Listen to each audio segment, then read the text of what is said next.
Hi, this is Sarah from the Savvy Professor, and in today's video, we're going to talk about how to fix a Honda lawnmower that won't start.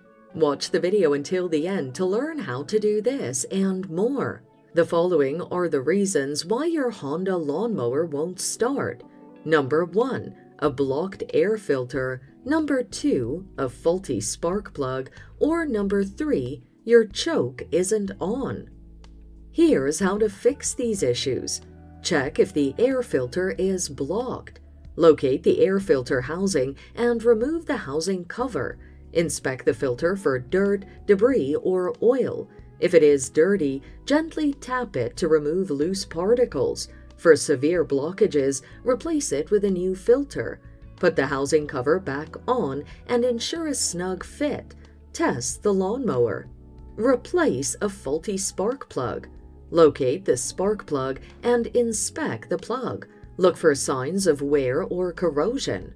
Clean the spark plug with a wire brush or replace it with a new one if need be. Use a spark plug gap tool to adjust the electrode gap. Reattach the wire and start the mower. Lastly, turn on the choke. Locate the choke lever and check the fuel flow. Ensure there's fuel in the tank and the fuel valve is open. Start the engine and pull the starter cord while maintaining the choke position. As the engine warms up, slowly move the choke lever to the off position.